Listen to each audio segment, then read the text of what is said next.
Now that you know how define struct works, we're going to look at how to use the how to design data recipe and the data-driven templates recipe to design compound data definitions based on define struct. Here's a sample problem. The problem asks us to design a data definition to represent hockey players, including both their first and last names.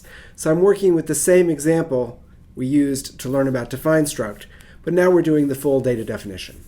So the key thing in this example is that when I read it, it has this property that it has two or more values that naturally fit together, including both their first and last names. Both the first and last name naturally fit together into a single hockey player.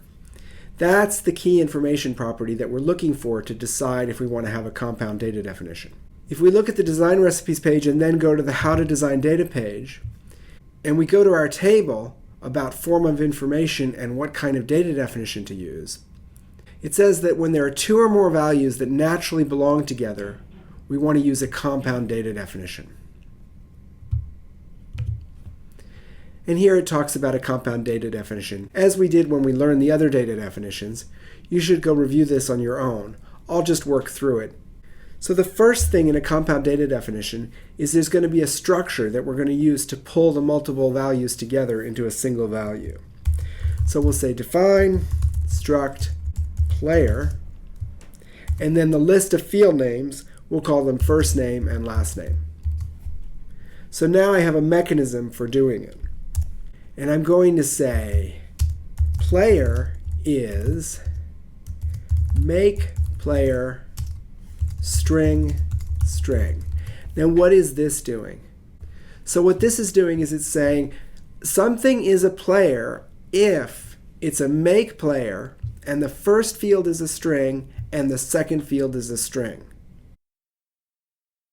And we'll interpret it this way. Make player FNLN is a hockey player with first name FN, last name LN. Or if you wanted to, you could write it this way. You could say FN is the first name,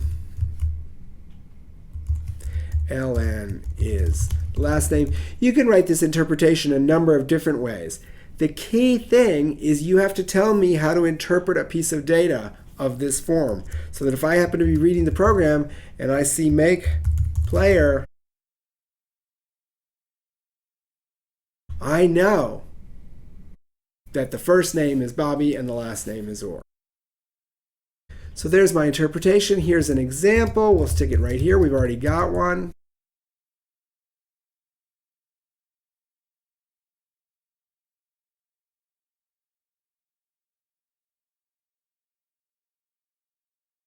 Now again, examples for simple compound data definitions.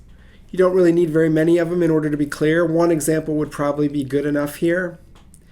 But starting soon, we're going to see that as data definitions become more complicated, you start to have more examples really to make it clear. So let's see, I've got the structure definition, I've got the type comment, I've got the interpretation, I've got some examples. Now I need a template.